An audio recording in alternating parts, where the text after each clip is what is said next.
Boa noite, amados. Essa aqui é uma das camisas de presente. Já estou usando.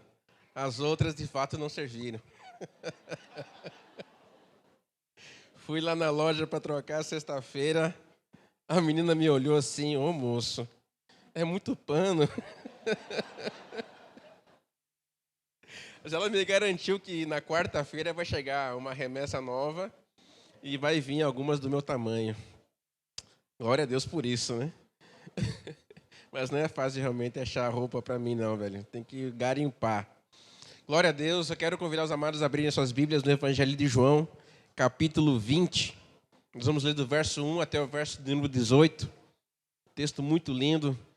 Eu confesso que estou muito feliz e muito emocionado por poder ministrar a palavra nesse dia, em especial nessa celebração, porque é uma celebração de envio. É uma noite de festa, onde uma família está sendo enviada para o campo. É um privilégio poder trazer a palavra do Senhor num momento tão especial. E é um momento histórico para a igreja. É um momento histórico que você jamais vai esquecer dessa noite. Eu tenho certeza disso. Assim como foram os outros envios de Ramon Zenanda, de Denise, de Cristóvão Elisiana, de Maicon e Cris, entre outros. Então, quero que você me acompanhe nessa leitura. Eu vou ler na versão da NVT. Diz assim: no primeiro dia da semana, bem cedo, enquanto ainda estava escuro, Maria Madalena foi ao túmulo e viu que a pedra da entrada tinha sido removida. Correu e encontrou Simão e André e o outro discípulo, aquele a quem Jesus amava, e disse: tiraram do túmulo o corpo do Senhor e não sabemos onde colocaram. Pedro e outro discípulo foram ao túmulo. Os dois corriam, mas o outro discípulo foi mais rápido que Pedro e chegou primeiro ao túmulo. Abaixou-se, olhou para dentro e viu ali as faixas de linho, mas não entrou. Então Simão Pedro chegou e entrou. Também viu ali as faixas de linho e notou que o pano que cobria a cabeça de Jesus estava dobrado e colocado à parte. O discípulo que havia chegado primeiro ao túmulo também entrou e viu e creu, pois até então não havia compreendido as Escrituras, segundo as quais era necessário que Jesus ressuscitasse dos mortos. Os discípulos voltaram para casa. Maria estava do lado de fora do túmulo, chorando. Abaixou-se, olhou para dentro e viu dois anjos vestidos de branco, sentados à cabeceira e aos pés do lugar onde tinham colocado o corpo de Jesus. Os anjos lhe perguntaram: mulher, por que está chorando? Ela respondeu: porque levaram meu Senhor e não sei onde colocaram. Então, ao virar-se para sair, viu alguém em pé. Era Jesus, mas ela não o reconheceu. Mulher, por que está chorando? Perguntou ele. A quem você procura? Pensando que fosse o jardineiro, ela disse: se o Senhor o levou embora, diga-me onde o colocou e eu irei buscá-lo. Maria, disse Jesus. Ela se voltou para ele e exclamou: Rabone, que quer dizer em aramaico, mestre. Jesus disse a ela então: não se agarre a mim, pois ainda não subi a meu pai, mas vá procurar meus irmãos e diga-lhes: eu vou subir para o meu pai e pai de vocês, para o meu Deus e o Deus de vocês. Maria Madalena encontrou os discípulos e lhes disse: vi o Senhor. Então contou o que Jesus havia falado. Feche seus olhos para uma breve oração. Obrigado, Jesus, por tua presença aqui nesse lugar. Estamos aqui porque teu amor nos atraiu de alguma forma. Ele nos atraiu e nos trouxe para perto de ti. Obrigado, Senhor, porque é a tua presença que faz toda a diferença nesse lugar. Obrigado, Jesus, porque não somos nós o centro das atenções. És tu, Jesus. Tudo que fazemos é por ti e para ti, porque nós te amamos e queremos que tu reine em nossos corações para sempre. Em nome de Jesus. Amém. Esse texto, esse relato, é o primeiro relato após a ressurreição de Jesus. E ele também é contado em Lucas, capítulo número 24. Você vai ver que Lucas também relata, mas com alguns detalhes diferentes de João. Mas a história é a mesma, o momento é o mesmo. Mas eu prefiro, embora meu nome seja Lucas, embora ache o Evangelho de Lucas o melhor de todos, eu prefiro ficar com o texto de João. porque eu achei muito mais pessoal, achei muito mais íntimo, achei muito mais interessante, porque João participou daquele momento. João, ele ouviu de Maria aquelas falas. Lucas, ele relata de outras pessoas. Mas João estava ali presente, ele viu o que Maria passou, ele viu o que Maria experimentou. Então, por isso, eu quero usar esse texto de João. E eu não tenho a intenção aqui hoje, no dia de hoje, de falar sobre a ressurreição de Jesus. Não é esse o foco dessa mensagem. E também o foco dessa mensagem não é falar de João e Pedro, que foram os primeiros a chegar no túmulo, quando souberam da notícia da pedra removida. Mas o meu desejo é falar de Maria Madalena hoje. Essa mulher que foi a primeira pessoa a ver Jesus ressuscitado. Eu quero falar dessa mulher que não teve uma vida fácil até conhecer Jesus, que não teve uma vida simples até conhecer Jesus. E eu espero que, assim como eu fui ministrado ao estudar essa palavra, ao ler essa palavra, você também seja tocado pelo Espírito Santo nessa noite. Esse é o desejo do meu coração. É interessante olhar para Maria e pensar como uma mulher como ela foi até o túmulo, até o sepulcro, sabendo que lá havia uma pedra e sabendo que lá estavam pessoas que estavam guardando, havia vigias naquele túmulo. Porque quando você lê Mateus capítulo 27, você vai ver que foram colocados guardas naquele túmulo para que o corpo não fosse roubado, porque as pessoas que mandaram matar Jesus sabiam que a profecia poderia se cumprir e como se cumpriu. E então eu fico pensando o que aquela mulher sozinha, solitária, ou talvez o texto de Lucas fala que outras mulheres acompanharam ela, foram até o túmulo, mas elas não teriam acesso ao corpo. Elas ficariam ali fora, à porta do túmulo, chorando por Jesus. Nem embalsamá-lo elas teriam condições de fazer, por causa que estava lacrado aquele túmulo. Mas mesmo assim, no primeiro dia da semana, que era o domingo, bem cedo, elas vão até o túmulo. E Maria chega lá e ela toma um susto, porque o corpo do Senhor não está lá dentro. E aí então ela volta depressa para casa e ela relata isso aos discípulos, aqueles que estavam com Jesus, e ela fala assim: olha, o corpo não está mais lá, foi roubado, alguma coisa aconteceu. E aí então João e Pedro, eles saem correndo e chegam lá e eles constatam que de fato ela não estava vendo coisas. De fato ela não estava delirando, não estava bêbada, não estava confusa. Era real o que tinha acontecido. Mas eles logo lembraram das Escrituras que Jesus havia de ressuscitar. Mas mesmo assim Maria continua ali. Ela não vai embora. Os discípulos voltam para casa. E Maria fica ali.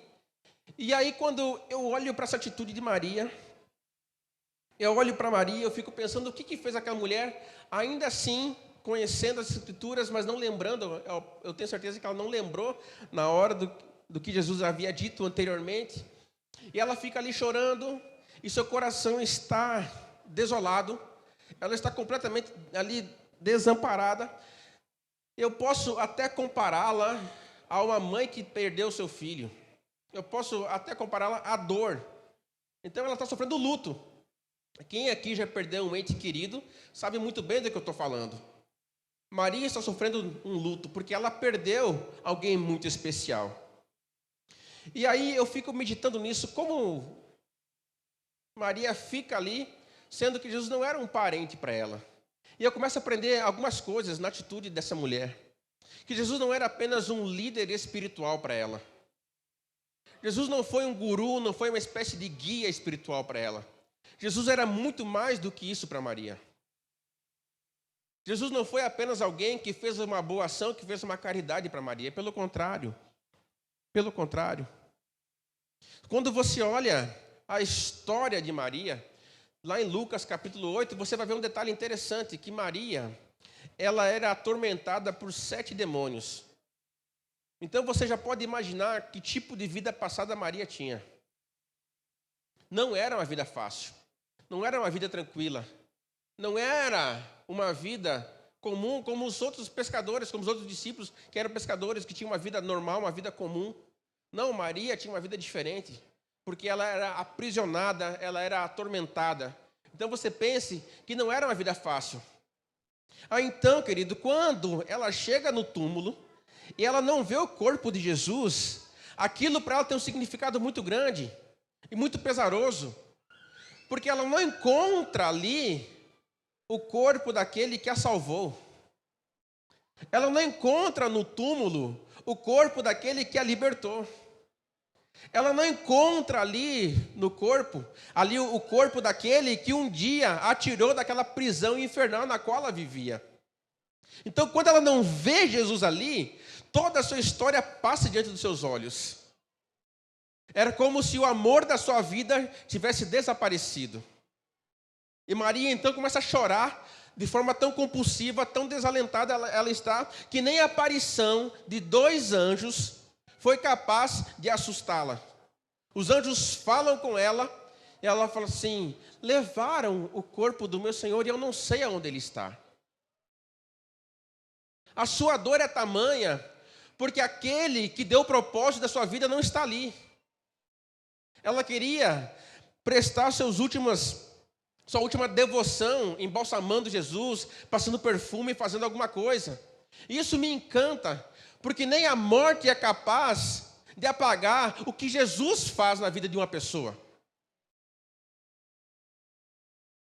Talvez você, se estivesse lá, diria assim: morreu mais um. Mas para Maria não era mais um, era o Jesus que a salvou. Era o Jesus que mudou a sua história. Era o Jesus que lhe deu esperança. Era o Jesus agora que fazia ela acordar de manhã e poder olhar para o céu e poder olhar para a vida e falar assim: eu estou viva, eu estou vivendo. Ela não estava mais atormentada por demônio. Ela não estava mais presa, ela não era mais cativa. O texto de Lucas fala que ela e outras mulheres serviam Jesus no seu ministério. Que coisa tremenda. E eu aprendo algo tremendo aqui. Que Maria, ela viveu com Jesus, ela se relacionou com Jesus, ela comeu com Jesus. Ela não teve apenas uma experiência com Jesus da sua libertação, pelo contrário, ela teve uma vida com Jesus. Isso a levou a, quando Jesus morreu, ela queria ainda adorá-lo, mesmo ele estando morto. Mesmo que Jesus não tivesse ressuscitado, ainda seria o Jesus que a libertou. Mas que coisa gloriosa, Jesus venceu a morte. Que coisa tremenda. Então Maria está ali chorando, os anjos falam com ela, e mesmo ela vendo os anjos, a dor ainda é muito forte. E ela sai do túmulo, e alguém chama a atenção dela: ei moça, por que você está chorando? A quem você procura? E ela não consegue reconhecer ainda que é Jesus. Ela não consegue ainda ver que era Jesus que estava falando com ela. E ela pensa que é o jardineiro, então. Ela pensa que é a pessoa que cuida ali do cemitério, digamos assim. E aí algo tremendo acontece aqui, algo poderoso acontece aqui. Aí ele pergunta: quem você está procurando, Maria? E ela fala: Senhor, se foi você que tirou Jesus daqui, você me fala que eu vou buscar. Não tem problema não. Olha, não me importa o trabalho que vai ter, só me deixe buscá-lo. Maria queria estar perto de Jesus, mesmo ele estando morto. Mas algo de Deus acontece aqui, que Jesus chama ela pelo nome. E quando ele chama ela pelo nome, queridos, tudo muda no coração daquela mulher. Tem até uma música do Diante do Trono. Eu canto muito mal, velho, não posso cantar. Quase que eu canto essa música, aí você ia embora agora. Mas eu não prometo que eu não vou cantar. Fala assim: ela reconheceu a voz do mestre, Rabone, meu Jesus ressuscitou, uma música lindíssima, de 8 minutos do Diante do Trono, né? Musicando, das antigas. E ela reconhece a voz de Jesus. E eu imagino a explosão de alegria daquela mulher quando ela ouve aquela voz. Não era qualquer voz, não era qualquer pessoa que chamava Maria daquela maneira.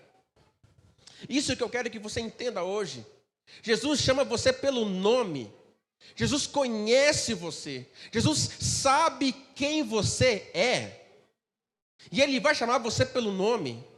Assim como chamou Maria. E quando Ele chama Maria, há uma explosão no seu interior, porque aquela voz tocou o seu íntimo. A sua voz tocou lá dentro e ela sabia que era Jesus, que não era outra pessoa, porque só Jesus chamava ela daquela maneira. Isso me leva a compreender, então, o texto de João 10.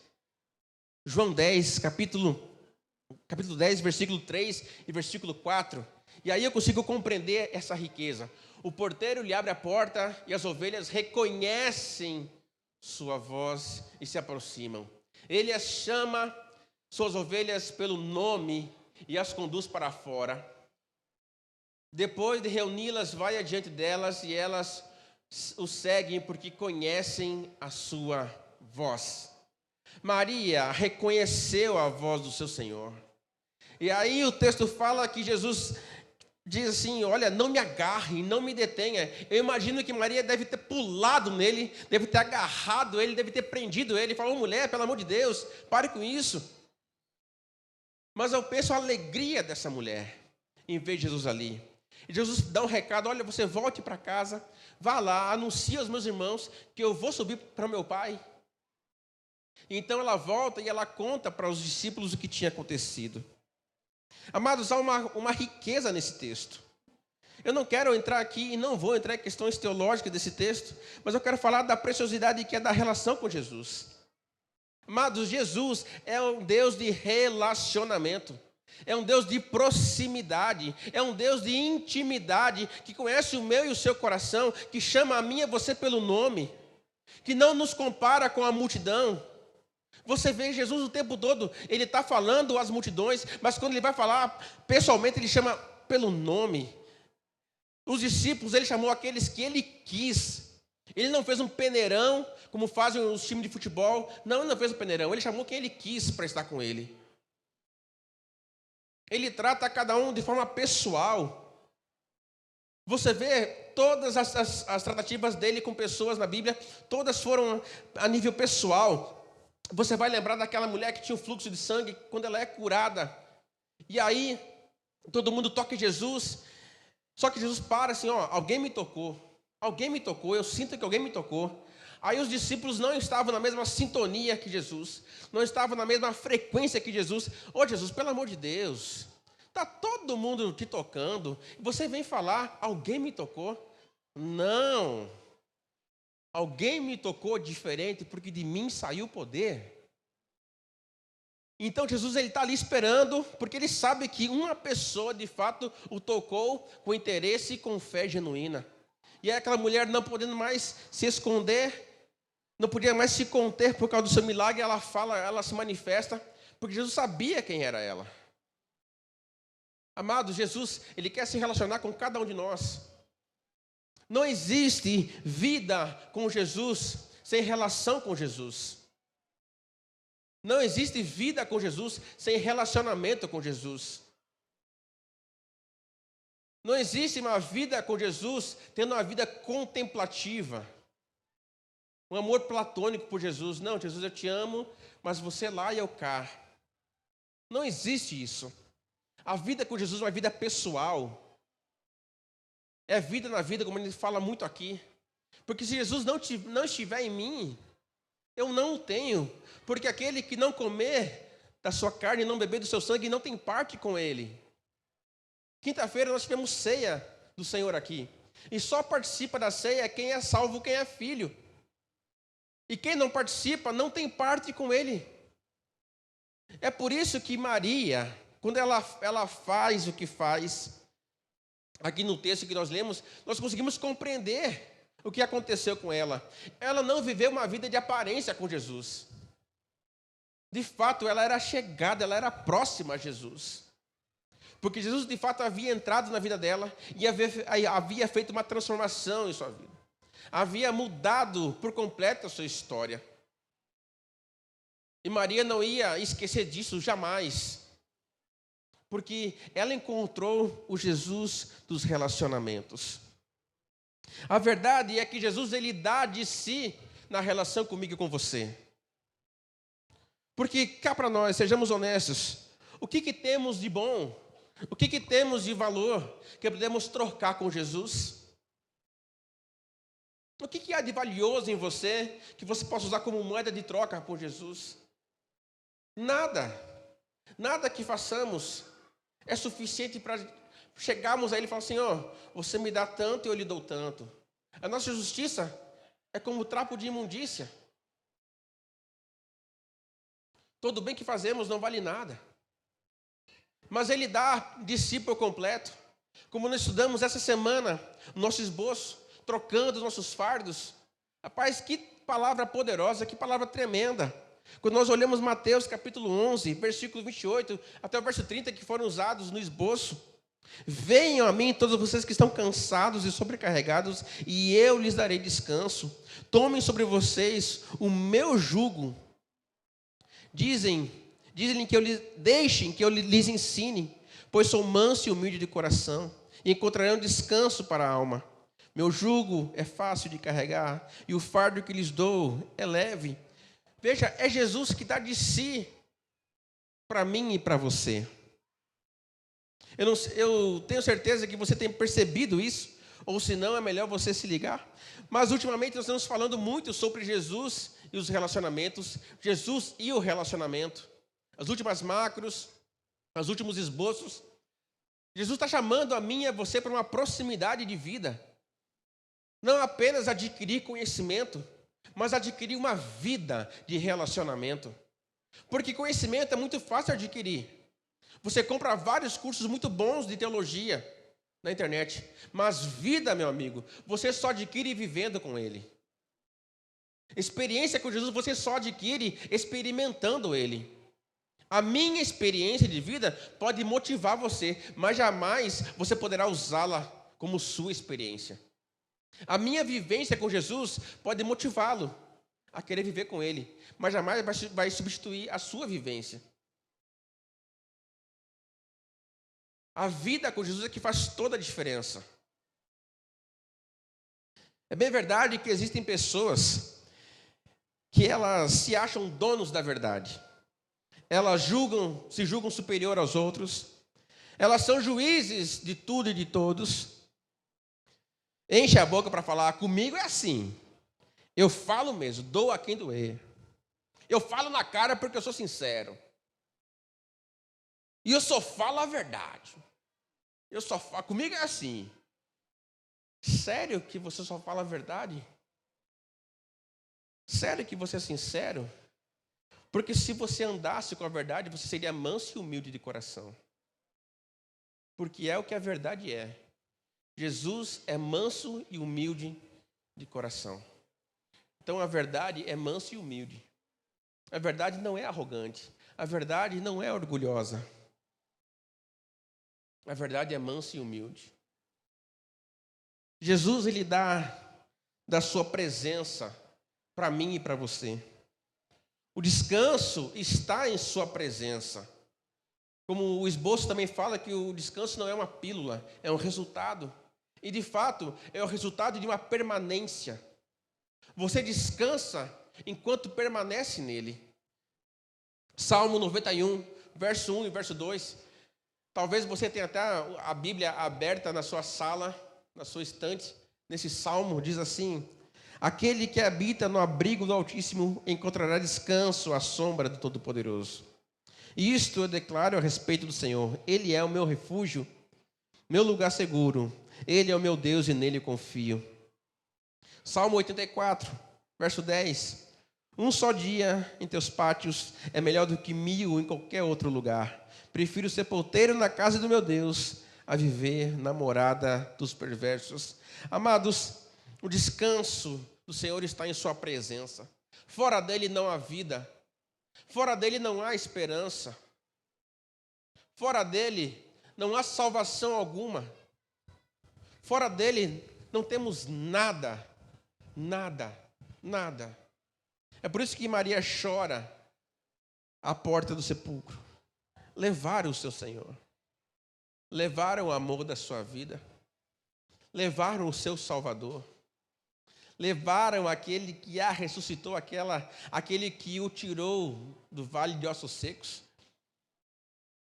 Levaram aquele Jesus que a tirou das trevas. Não se trata do que você faz. Não se trata do que você faz. mas se trata de quem você é diante dele. Muitas pessoas confundem a vida com Jesus com o tanto de atividade que tem.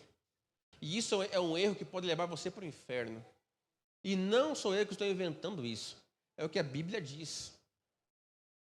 Mateus capítulo 7, versículo 21 até o versículo 23 diz assim: Nem todos que me chamam Senhor, Senhor, entrarão no reino dos céus, mas apenas aqueles que de fato fazem a vontade de meu Pai, aquele que está no céu. No dia do juízo, muitos me dirão: Senhor, Senhor, não profetizamos em teu nome? Não expulsamos demônios em teu nome? E não realizamos muitos milagres em teu nome? Eu, porém, responderei: Nunca os conheci. Afastem-se de mim. Olha que palavra dura, que palavra pesada essa. Nós comentávamos esse tempo atrás, lá jantando com Nílis Fernandes e Jonatas, também trouxe um outro texto, quando eu citei esse aqui. Amados, olha que coisa. Aqui o texto fala que muitos estavam lá profetizando, expulsando demônio, fazendo uma porrada de coisa para Jesus. Mas não era conhecido de Jesus. Não era conhecido de Jesus. Não tinha nenhuma relação com Jesus. Preocupado com tantos afazeres, com tantas obrigações, trocando os seus trabalhos, ao invés de gastar o seu tempo com uma vida de relacionamento com Jesus. Porque, de fato, a vida na vida com Jesus é que faz sentido em todo o trabalho que é feito. Todo o esforço que é dado, toda a energia que é dada, só faz sentido se Jesus for a pessoa que move essa ação, for a razão da ação. Do contrário, é tudo perda de tempo e condenação, como o texto aqui bem fala. Fizeram muita coisa, mas em nada valeu, porque Jesus não os conhecia. Jesus não os conhecia. E também é bem verdade que o que nos afasta da relação com Deus, o que dificulta esse relacionamento com Jesus é o pecado. Tem muitos que falam assim: é que eu não consigo fazer devocional, é que eu não consigo orar, e fica colocando várias dificuldades, mas na verdade essa não é a dificuldade. A dificuldade se chama pecado, ela tem nome, porque são os pecados que causam a separação do homem de Deus. É o pecado que afasta, e quando a pessoa está em pecado, ela jamais terá interesse de fato numa relação com Jesus.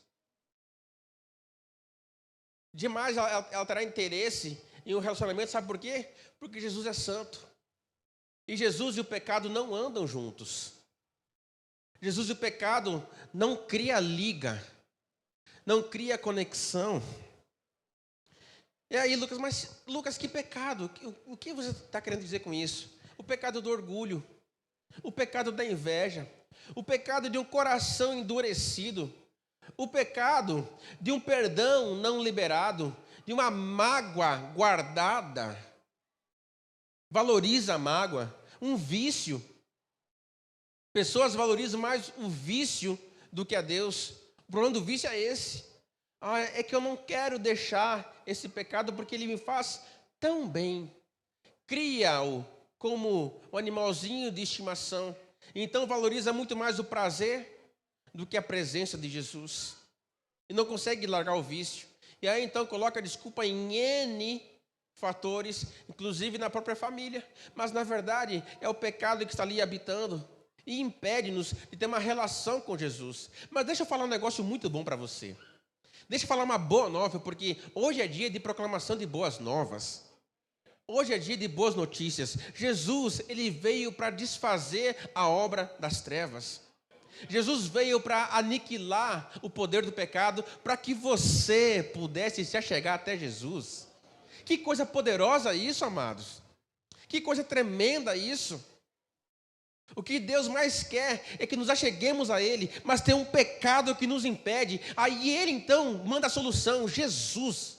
Ele é a propiciação pelos nossos pecados, e agora nós temos livre acesso a Deus, nada mais nos impede de se aproximar de Jesus. Nós podemos agora abraçá-lo como Maria fez naquele dia. Nós podemos falar, cochichar no seu ouvido, como João fez quando escorou a cabeça em seu peito. Falou: Senhor, por acaso sou eu? Nós podemos lá chegar a Ele, como Tomé, o incrédulo, tocou nas mãos de Jesus, viu o lado furado de Jesus pela lança. Jesus chama a mim e você para um relacionamento. E se há algum impedimento, Jesus, Ele é a solução para isso, para aniquilar o poder do pecado sobre a sua vida hoje. Eu estou finalizando, e se a banda quiser já fazer um sonzinho aqui, se Jonatas quiser dar o ar da sua graça, com o seu violão celestial, é muito bem-vindo. Uma coisa precisa ser feita hoje. Você precisa tomar uma atitude. Você precisa fazer algo hoje. E eu quero finalizar com um texto de Atos, capítulo 3, versículo 17 e até o verso 19, quando Pedro está ali pregando para aquela multidão, e aí ele vai falar assim: irmãos, sei que vocês e seus líderes agiram por ignorância, mas Deus assim cumpriu o que todos os profetas haviam predito acerca do Cristo, que era necessário ele sofrer essas coisas. Agora, arrependam-se e voltem-se para Deus, para que os seus pecados sejam apagados. Hoje é dia de arrependimento. Hoje é dia de voltar-se para Deus. Hoje é dia de você reconhecer esse pecador e que carece da graça e da presença de Jesus. Ele tem uma vida garantida para você. A porta é o arrependimento. A porta é o reconhecimento de que é pecador. Eu quero convidar você a se colocar em pé. Com seus olhos fechados. Com seus olhos fechados, eu quero convidar você hoje a tomar uma atitude para com Jesus. Atitude de arrependimento da vida de pecado. Arrependimento pelo distanciamento que você mesmo criou. Não foi nem Deus que fez isso, mas você mesmo criou essa dificuldade para com Ele. Hoje é dia de arrependimento. Hoje é dia de quebrantamento. Hoje é dia de achegar-se a Jesus. E eu quero orar com você nessa noite. Eu quero orar com você. Enquanto essa música vai tocar, eu quero que você venha à frente para orar comigo. Hoje é dia de arrependimento. Hoje é dia de conversão. Hoje é dia de conserto.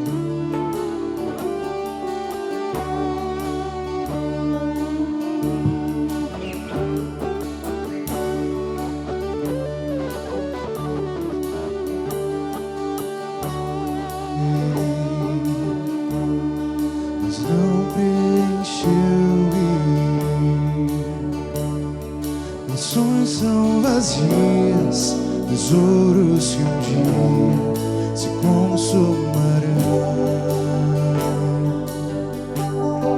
Então você veio e me trouxe pra perto. E todo desejo é satisfeito em seu amor.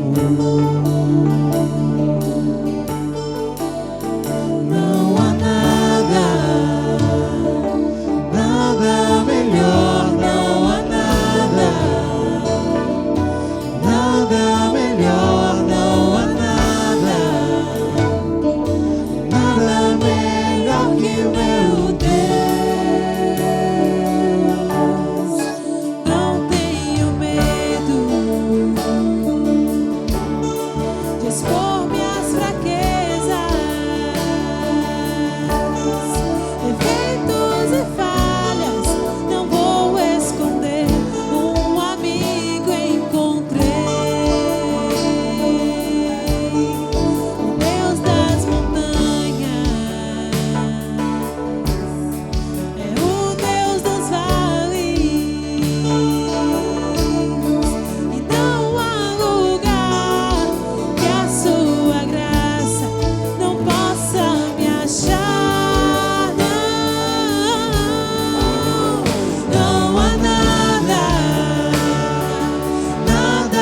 melhor, não há nada. Nada melhor, não há nada. Nada melhor que o meu Deus. Não há nada. Nada melhor, não há nada. Nada melhor, não há nada. Nada melhor que o meu Deus. Não há nada melhor que o Senhor para a tua vida. Não perca a oportunidade que Jesus está dando para você hoje. Ele está chamando você pelo seu nome, porque Ele ama você. Ele tem uma vida abundante para você de verdade.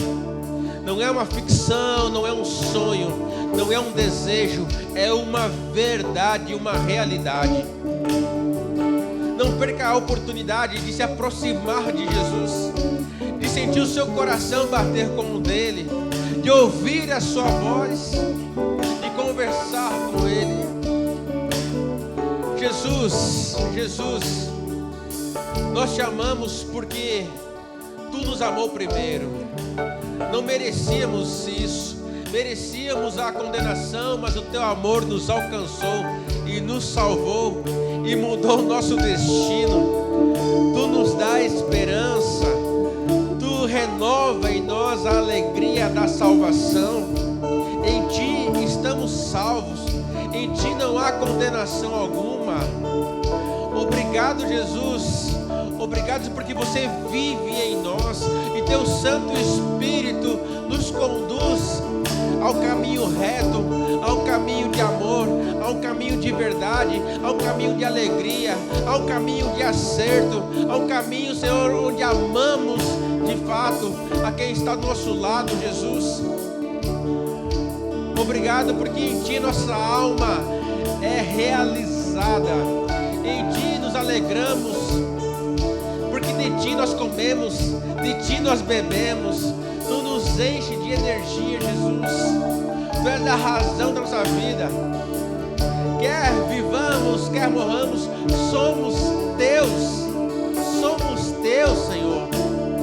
Obrigado por isso, Jesus. Obrigado, Jesus. Obrigado, Jesus. Torna o luto em festa, a vergonha em glória, traz beleza às cinzas, o Senhor pode fazer, traz a vida ao sepulcro, faz de ossos soldados, faz no mar o caminho, o Senhor pode